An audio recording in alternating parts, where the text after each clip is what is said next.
So, all right. I believe I'm recording this now. So, as much as technology as I can get to work right. So, thanks everybody for today. I know there's a lot of articles out on the dairy margin coverage program. There's a lot of stuff been in the news. Uh, FSA has been pretty slow releasing information. So I just wanted to kind of go through this so people had a little bit of information and maybe some resources that they may not have had before. So we'll start. This first couple of slides are just some of the general options that producers have for risk management, and then we'll go into the dairy margin coverage with a lot more detail. So there's the futures and options on the open market, dairy LGM, which has been out since 2009, and then the new dairy revenue protection, which is an insurance type of program that became available in December. And then again, we'll talk more about the dairy margin coverage, which is the new margin protection program, in more detail. So futures and options, says open markets, large contracts. They're not very useful for small to mid-sized farms. If you have a large farm, I'd say 1,000 cows plus, might be something you can use. You need to understand the markets or work closely with somebody who does understand the markets. There'll be broker's fees. Some co-ops do. You're able to use these markets through the co-op, which is a better option for especially mid-sized dairies. But unless you're a really large dairy, a lot of farms can't take advantage of these real well. So the dairy LGM, like I said, it's been available since 2009. It's sold through the Risk Management Agency, so it is an insurance program. This link here is, you can go to this and find there's a tool there to put some, you can put different numbers and use your actual numbers in this.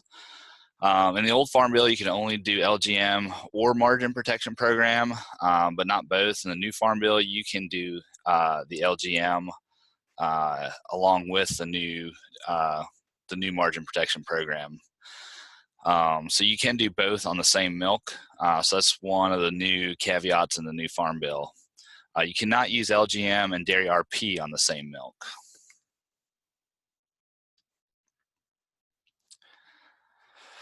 So these are just, a lot of people get confused about what is the classes of milk. So I just put 2 slides in here with just the textbook definition of what they are. So class milk is generally beverages. It includes eggnog, UHT milk. Class 2 includes a lot of things, but basically just think soft products. So ice cream mixes, sour creams, yogurt, soft cheeses, anything like that is considered class 2. So class 3 and 4 are what traded on the Chicago Mercantile Exchange. These are what's used for figuring out most of the other prices that the producers get. Class 3 is cheese, hard cheeses specifically, includes a few other things in there. And then class 4 is milk used to produce butter or any product in dry form. It also includes evaporated and sweetened condensed milk. So that's just sort of the general what fits into what category. So if I mention some of the classes, you can kind of think back to that. So the dairy RP is a new revenue protection program. It is an insurance. It's sold through independent insurance agencies. It's backed by the Risk Management Agency. So anybody that sells crop insurance is eligible to sell the dairy RP. They don't all do, but anybody that does sell crop insurance is eligible to sell it. So check with whoever you're working with to buy crop insurance and see if they have it. If you need, there's a few companies I know of for sure here in Virginia that are selling it. And if you need some contacts, just let me know and I can try and get you some of the contacts that I know of that are selling it. It cannot be combined with LGM on the same milk. You can use both tools, you just can't use it on the same milk.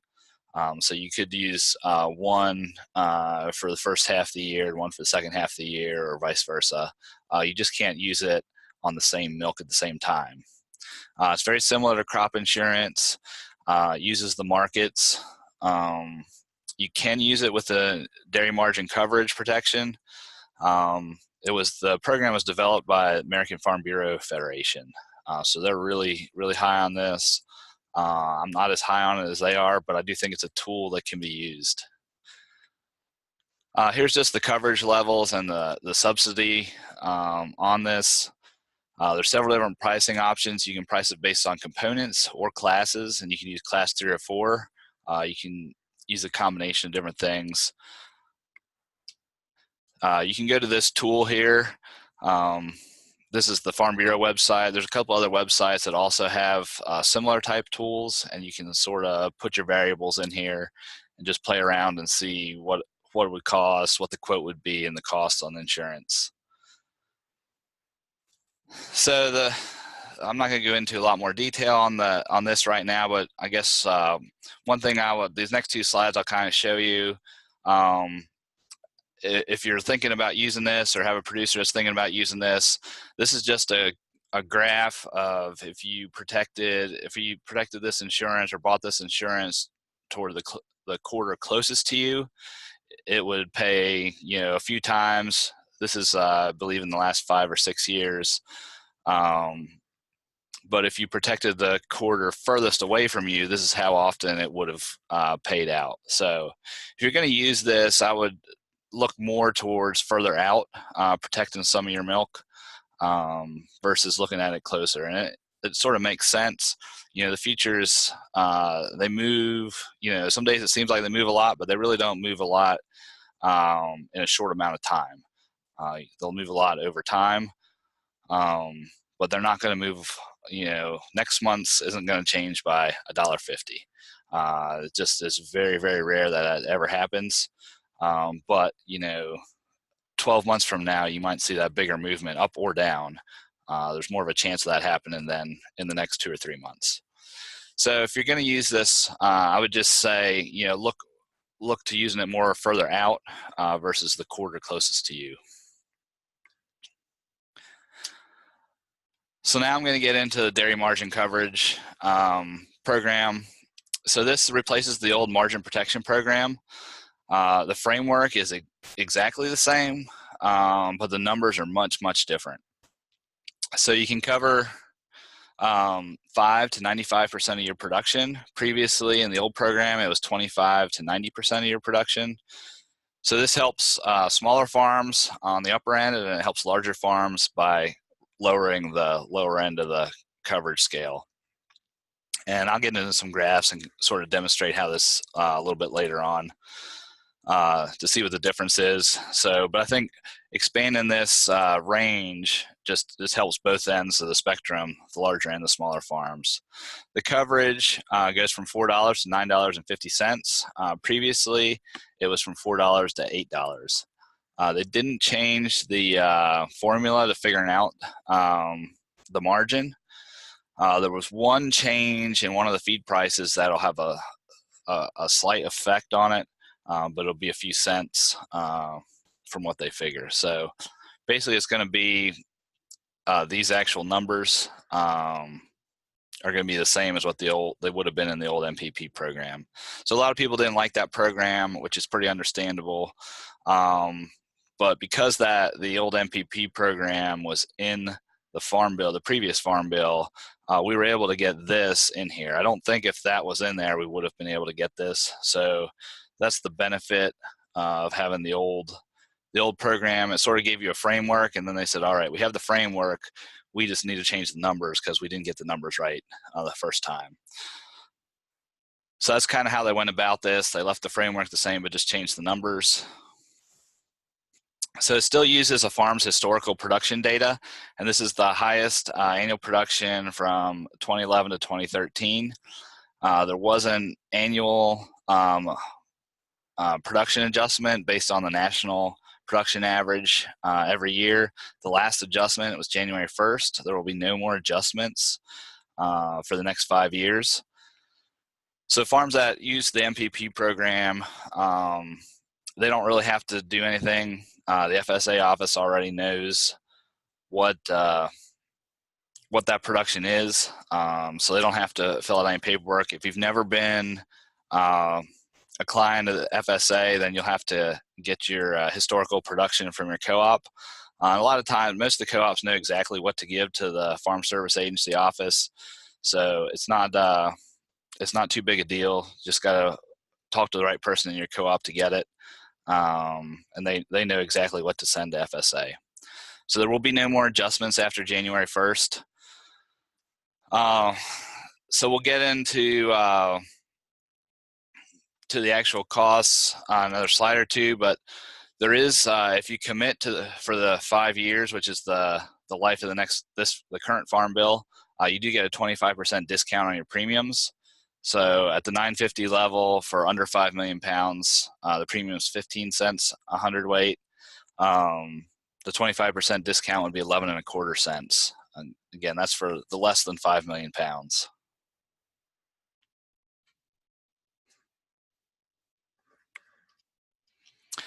So here's the chart.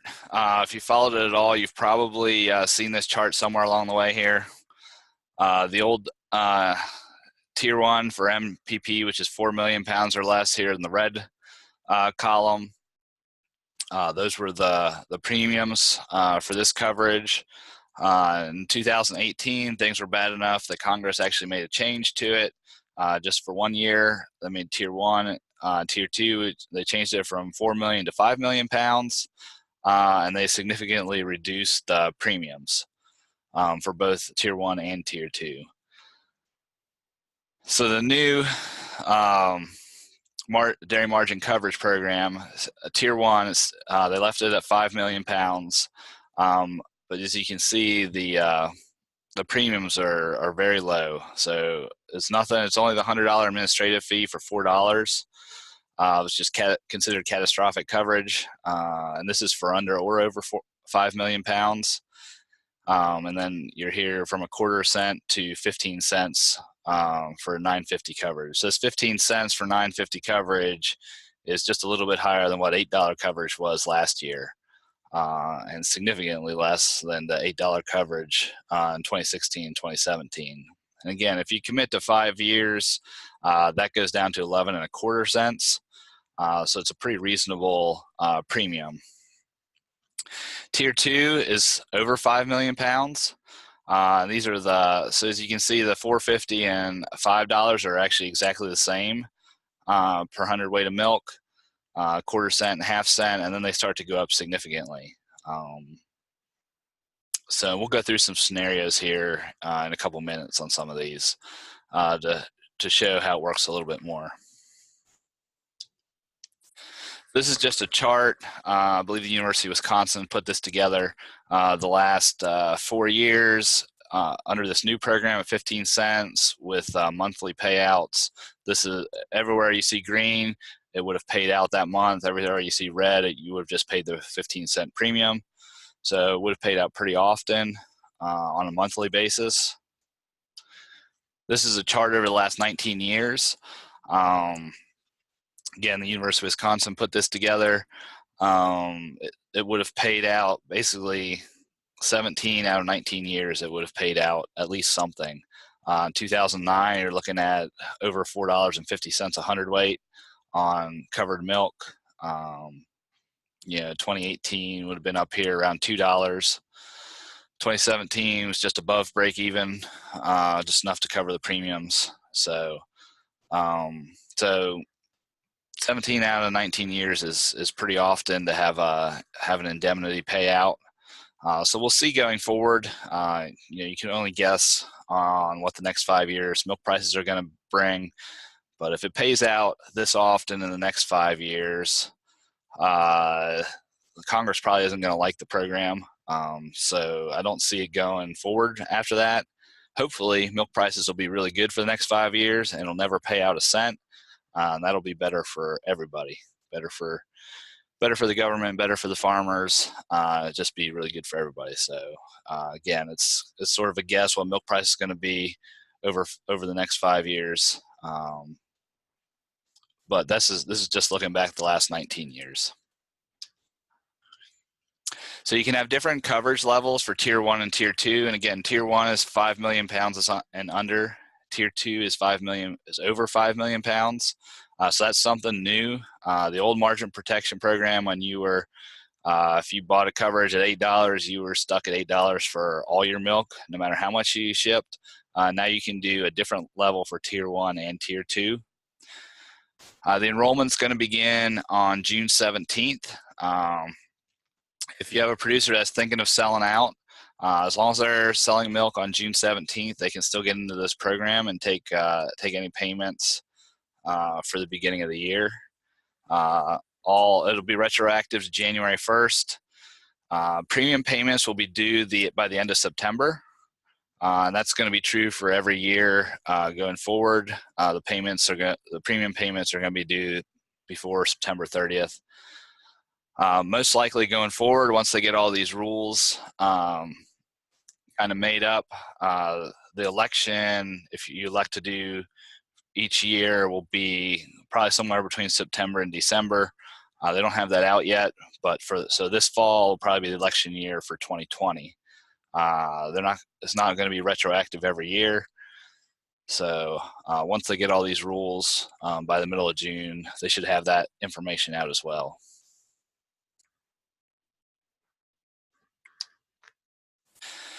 So this is if you were to buy $9.50 coverage, these are the payments for January, February, and March. These are already set this year. So it's $1.51, $1.28, and $1.65. So that's already a known item. There will be a payment for April. I don't know exactly what it'll be. Probably a little bit less than March's. But we already know that the premium payments are going to be enough on under 5 million pounds to probably about double what the payout is going to be, about double what the premiums are. So it definitely makes a lot of sense to sign up for this year. All right, so I'm going to pull up this tool here, see if we can make this work.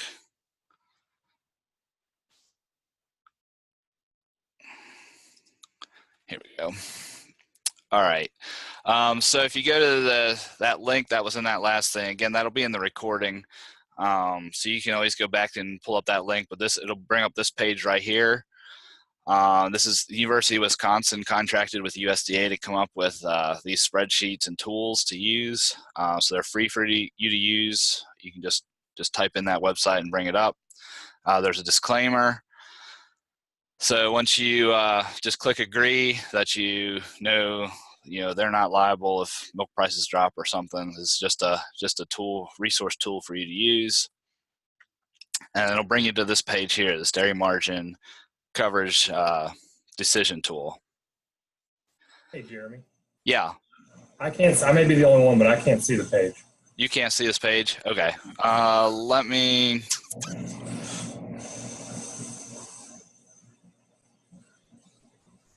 All right. Yeah, I think there's a few others too in the chat that say the same thing. Okay.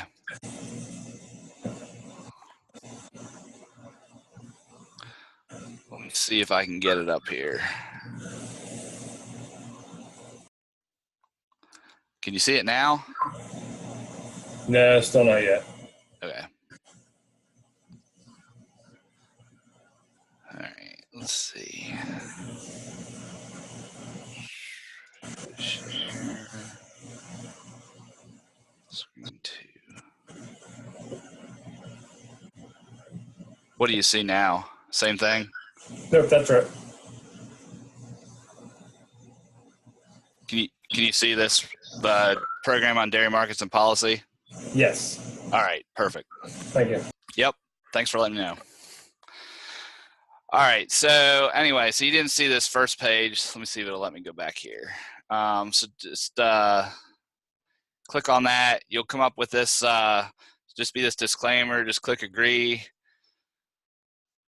And you'll bring up this margin coverage decision tool. This is the page that comes up, has the forecast graph. So this is, these first couple months are already set. That's already the way it is. And then, there's 50% chance it's going to go up, 50% chance it's going to go down. The black line is what the futures are as of yesterday. So you can just sort of see what the probability is that it'll have payouts here at 950. It looks somewhere between June and July. You can click on this probability table, and it's basically the same thing in table form if you like tables instead of graphs. So again, it's all January, February, and March is already paid out, 100%, $8 here, $8.50 here. April, it's 99% chance it's going to pay out $9.50. Again, these numbers are going to be released pretty soon for April. And then going out, it has the expected margin, and these are just based on the future prices. So there's a high likelihood it's going to change up or down some, but this is what the futures looks like today or yesterday, and the probability that it'll have payouts for the rest of the year at different levels. So then you can go up here to this select coverage. This is where you can play around and put numbers specific to your farm. So if your farm is shipping 4 million pounds a year, and you want 95% coverage, and you want to do 950, it'll tell you what your annual premium plus the fee is. This will tell you if you want to commit to the 5 years and you get the 25% discount, what the premium would be, and this is what the 5-year total premium would be. So this would be annually, and it's just multiplied times 5. Here's the premium, expected payment, and probability. You can change your coverage to 75%, and it's just going to change your premiums and expected payouts. This tells you how much you're covering, 3 million pounds at 75%. So if you're a larger farm and you're shipping 10 million pounds a year, so there's a couple things you can do based on what your situation is.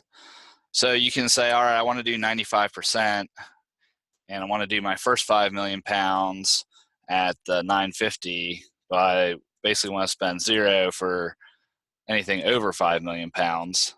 Then it tells you the premiums, the expected payments, probabilities. If you want to do the half a cent, which is to cover 4.5 million pounds at $5, it costs you $225 a year. That's pretty cheap. From there it goes up pretty significantly of where it might actually be worth it.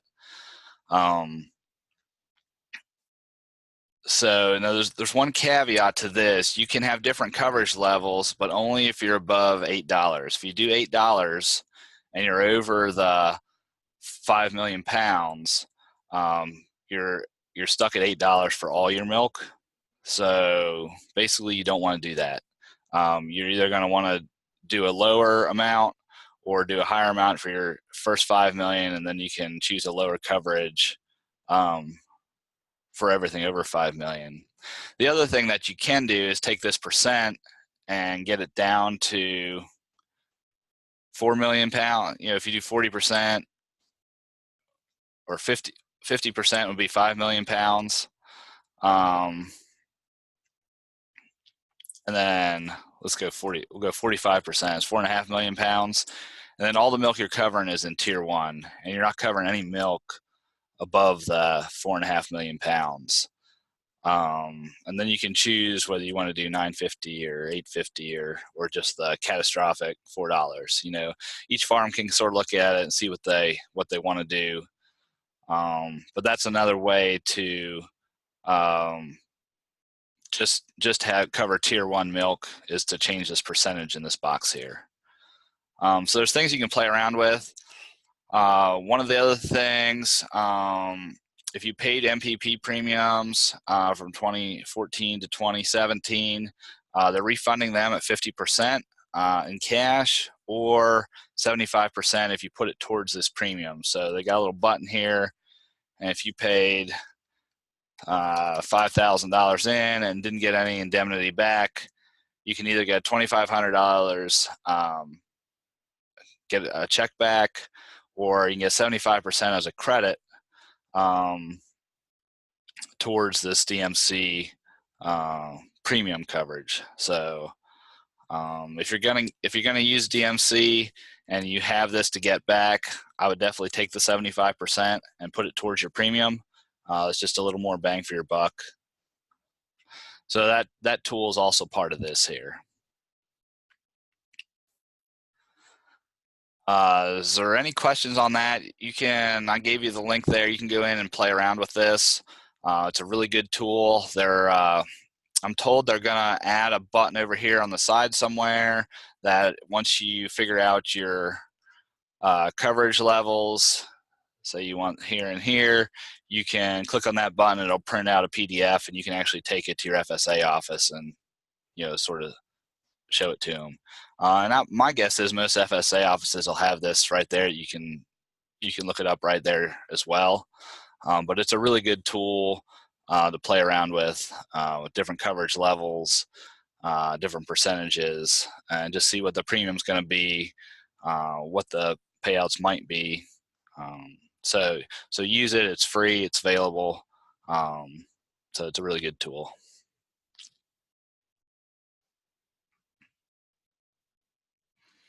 All right, I'm gonna try to go back to these other slides now.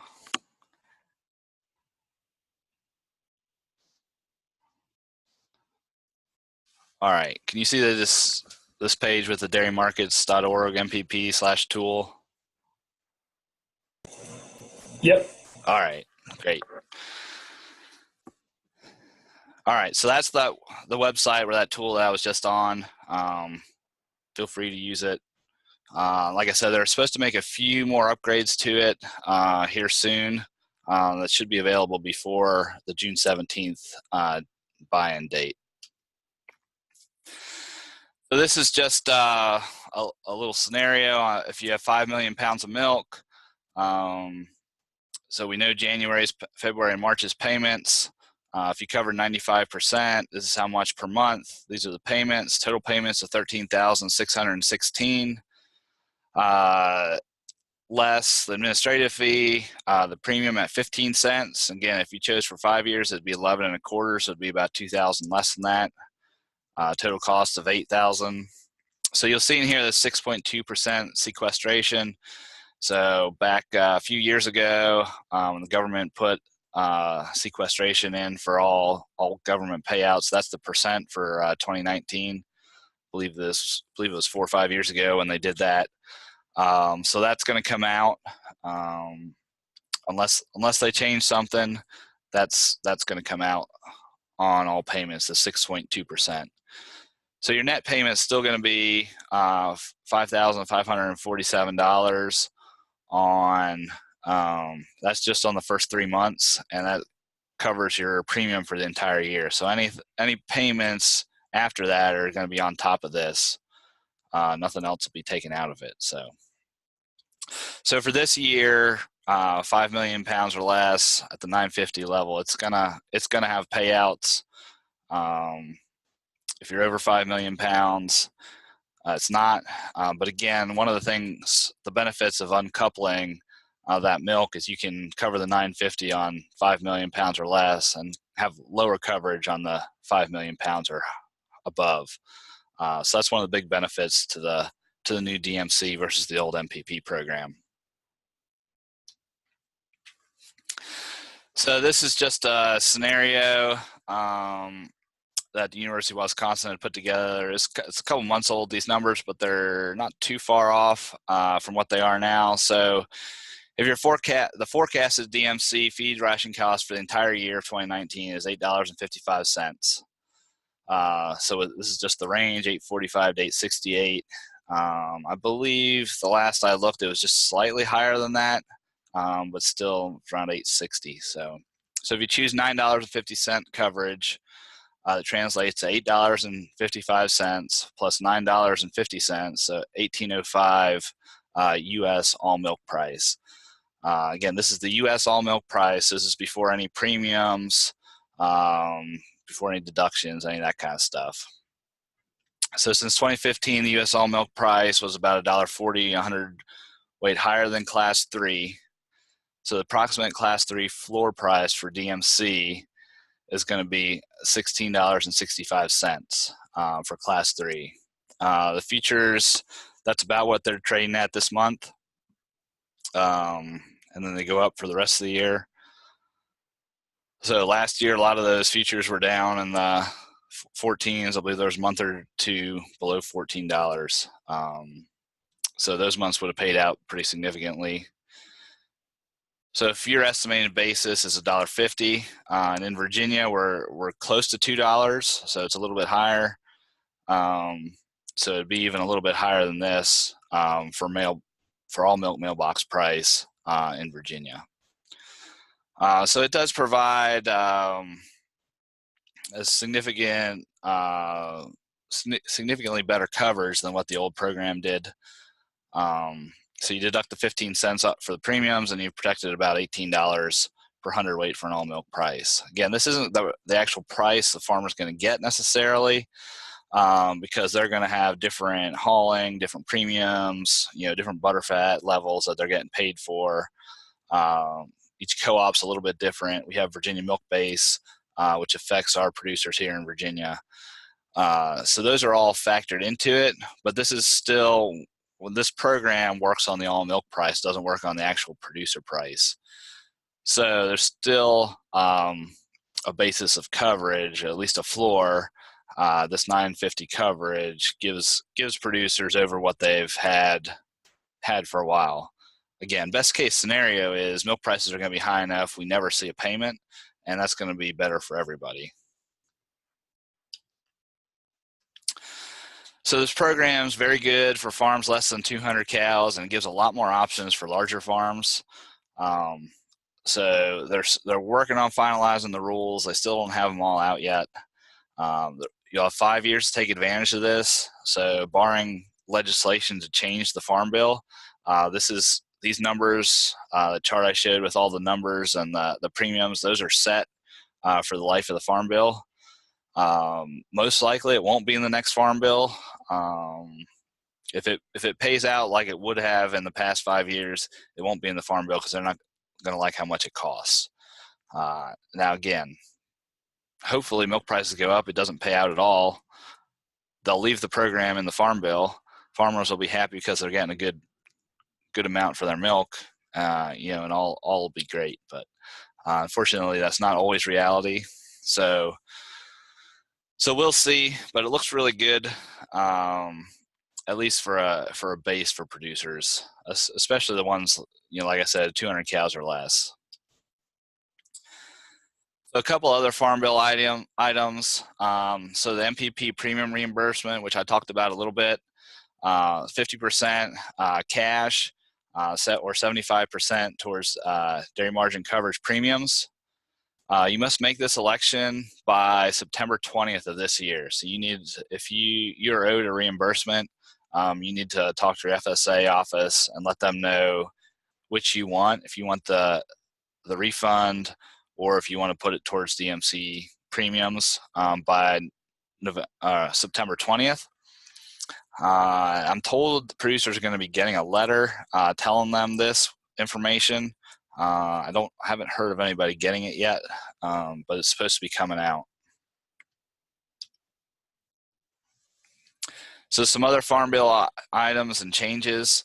The Class 1 mover, starting on May 1st, the Class 1 mover, which used to always be the higher of Class 3 or 4, has now changed to the average of Class 3 and 4 plus 74 cents.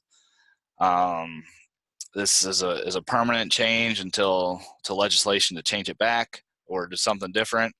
From all the numbers I've seen, this is probably going to be a 20 to 25 cent benefit to producers. Right now, when Class 4 is a little bit higher than Class 3, it might even be a bigger benefit to producers, maybe closer to 50 cents. So I think this is good. The processors were on board with this because they think it'll reduce fluctuations in their prices. I think, like I said, I think it's going to be a slight benefit to producers. Nobody's going to notice it in their milk check per se, but this did go into effect May 1st. So producers should, it's it'll be in their next checks coming out here. Again, I don't think most producers are going to notice a difference, but it should be in there.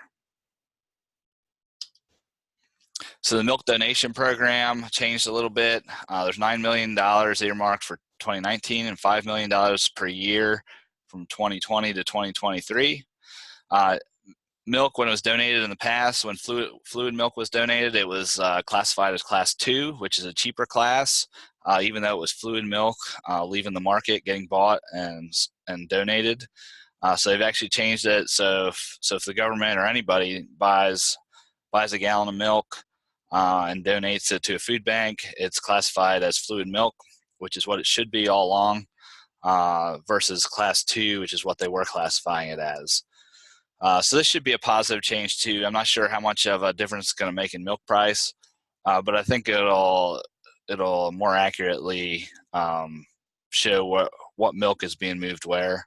And when the government buys milk and donates it, they're not buying it at a discount. I think the last stuff I saw was $3.30 or 40 cents or something a gallon. So it's not like they're paying 20 cents a gallon or something like that. They're paying pretty much retail price to buy this and donate it to food banks. So I think this is a good thing. I don't know how much of an effect it'll have on producer prices, but I do think it's a good thing that they changed this little caveat in the milk donation program. This last little bullet here, in the Farm Bill, they authorized $20 million to establish dairy innovation centers. Still, nobody seems to know anything about this. But it's in there, and hopefully, maybe we can get some of that in the Mid-Atlantic or the Southeast here. So we'll see. So some things to maybe look at for the next 5 years. I believe we'll see higher feed prices. Feed prices have been relatively low for a while now. So we'll look for higher feed prices in the future. And if one of the things this margin program might help is actually if feed prices go up and make the margin go down, it'll still be be able to use the program versus just looking at a straight milk price. So I believe replacement prices will go back up. I don't know how much. I don't know how soon. But from the people I've talked to around the country, they're going to go back up eventually. Again, I don't know if it'll be soon or not, but they will go back up. Milk price is going to continue to fluctuate. Milk goes up, milk goes down. That's not going to change. Hopefully, we can have less dips and less troughs in the fluctuation in the markets. What's the next shock to the system? I don't know if anybody can predict that, but we haven't had any really big shocks in a long time. We haven't had any really bad droughts. We haven't had any really bad diseases in the U.S. We haven't had a lot of things. There's a lot of little things going on, which is affecting milk prices, but we haven't had any huge things. So you can't really predict when that will come, whether it's positive or negative to the dairy farmers' milk checks. But I would say sometime in the next 5 years, look for something. Again, hopefully it's something positive to dairy farmers. But we can't predict that. But I would say something is going to hit the system in the next couple of years, either positive or negative. That's going to be this big shock that nobody kind of saw coming. So here's some resources. This Dairy Markets website is the one that's got that tool on it. Minnesota Milk's got I think it's like an hour and a half long video talking about this. It's pretty good. They got some resources. FSA's got all the official propaganda stuff about all these programs and links to some of the other resources too. They actually do have some pretty good fact sheets out. And this dairy gross margin one, that's just got more information on the Dairy RP program. So And that is all I have for presentation. Does anybody have any questions?